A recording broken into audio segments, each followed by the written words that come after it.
Hi there, this is Buffie Designs and I'm Buffie. Thank you for joining me for this week's video. I just wanted to thank everyone who has subscribed to my channel. I have hit over 100 subscribers now and I'm so excited and I'm so grateful for each and every one of you. So keep them coming because I really am enjoying this and I hope that you will continue to come back to see me. So for this week's video I have 3 different projects, 2 that were thrift store finds that I got for very inexpensive prices, and 1 was a free item on the classifieds here locally. And I turned them all into something pretty nice, at least I like them, and I hope that you do too. And if you do like them, please comment below and let me know which one is your favorite. And if you are new here, I hope you like my style and the type of projects that I do, and I hope that you will subscribe. Everyone, please like my videos if you like them, and also comment and let me know, give me feedback or let me know if you like my items. That helps my channel out so much, and I really appreciate it. And all of those subscribers, I love you so much, and I am so grateful for each and every one of you. So without anything further to do, let's get crafting.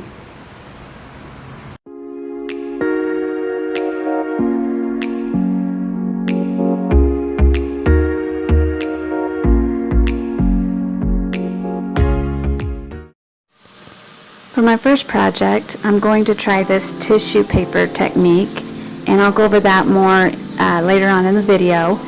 But I'm taking 3 paperback books that I got the idea from Julie at Julie Designs and Signs, and I'll link her video of how she creates hers down below. And I've just taken and printed out these words that pertain to my husband and I and our marriage, how long we've been married. And I took each of those books and ripped off the back and cover, and then the paper on the binders, glued them together and painted all the way around, and I ended up painting the bottom as well. I didn't hear yet, but I end up doing that. And then I just Mod Podge the words on. Julie actually paints hers on, but I wanted to try this technique to show how easy it is to create this without having to do all of the hand painting or stenciling or anything like that. This technique turned out really cute.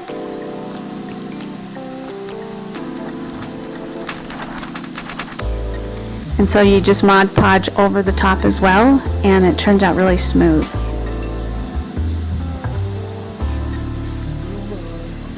So now I have it all done and it's dried. So I'm taking this burlap ribbon I've had forever and some of that Dollar Tree lace and just cutting it out to size so that it just wraps around to the bottom. So I'm going to glue each layer down.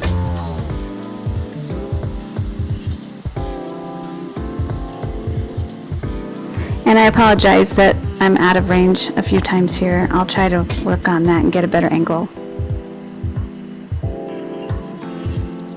But you want to just glue that down so it stays in place. And don't burn yourself. I use my scissors. And I'm messy.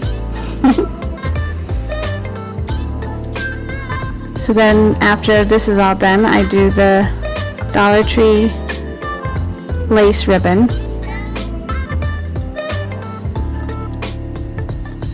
And then it kind of was wrinkling up there, so I kind of laid it flat and glued it so it would stay flat. And then just glue the bottom.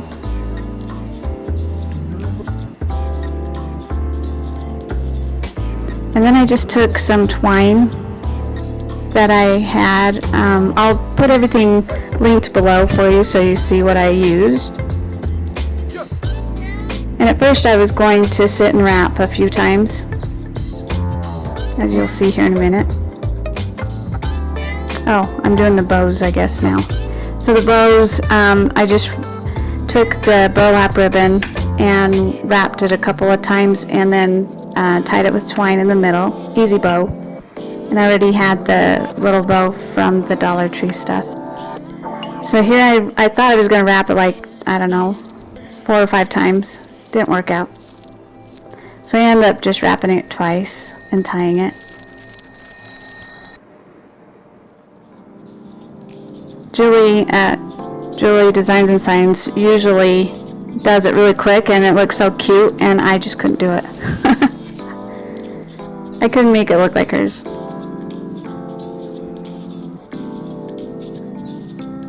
So I just tie it loose, you know, with long tails on top, and then I tied the bow to the top. And then I end up gluing the lace ribbon on. And I like all of the little twine pieces hanging down.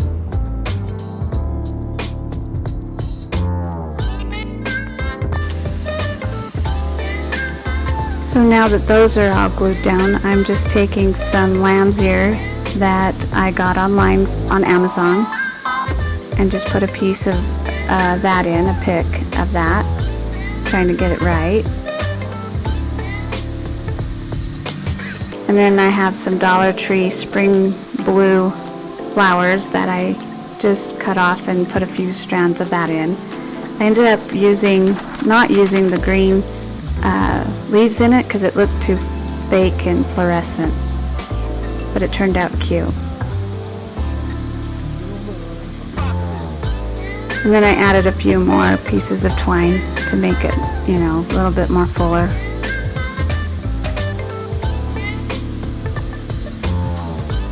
And there it is.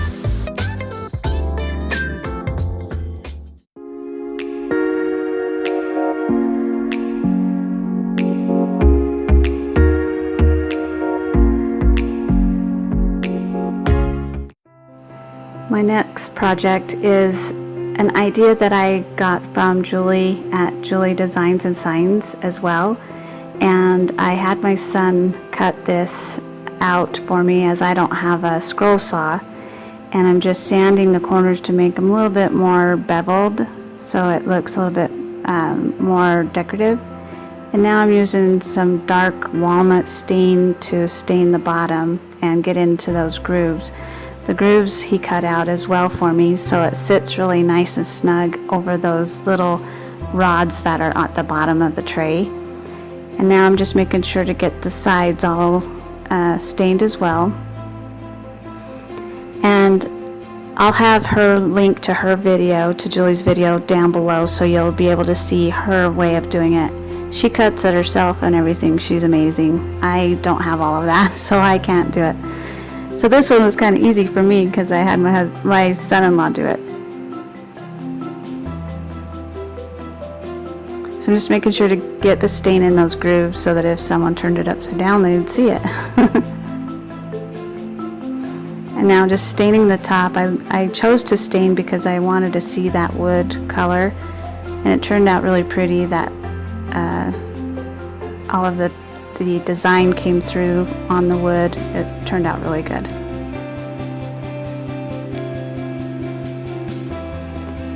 And after I let it dry for a while, I ended up putting some poly on top and polyacrylic, and now I'm just fitting it in.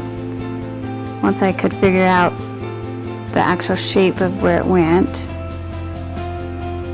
it fit in pretty nice.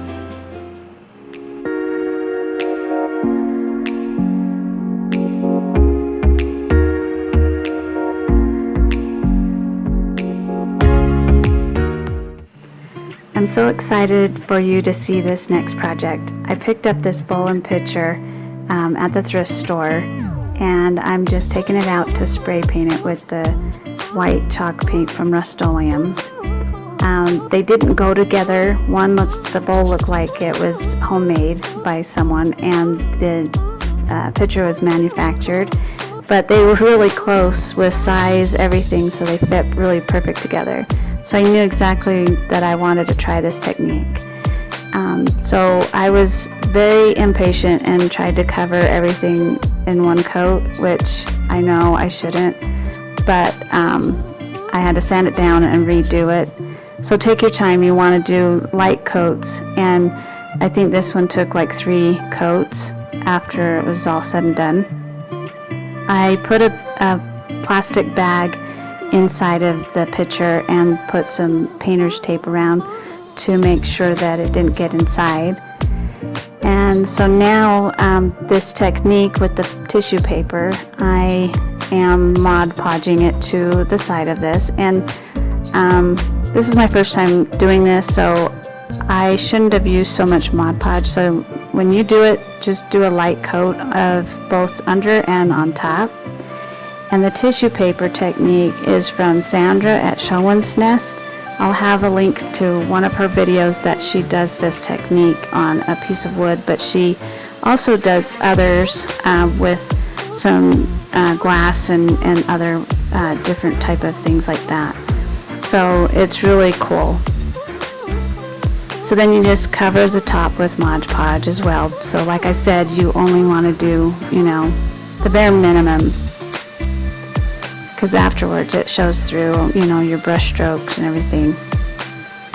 So I kind of had to fight with that. Of course, like I said, it's my first time. But it did end up looking really beautiful. So I'm excited for you to see the end result. You just want to tap down on it so that the tissue lays flat with the Mod Podge. And be careful because it'll rip very easily. So just kind of tap it and be careful.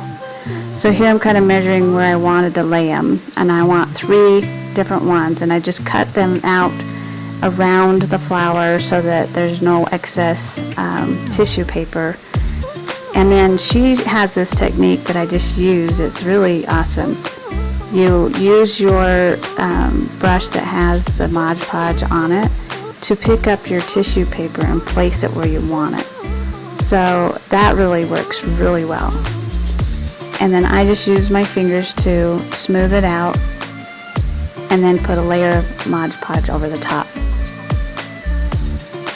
And then I just you know, made sure that it was, you know, not exact, but almost, you know, kind of where I wanted to do the 3 different placements, and then make sure that it's all aligned really pretty. And the good thing is if something, you know, a little flower or piece of something comes out of place, you can kind of scoot it over, like I was doing with the little screwdriver. And then especially if it's black and white. So you just want to make sure it lays flat on that corner. That's what's nice about the tissue paper, is it's so easy to form to things.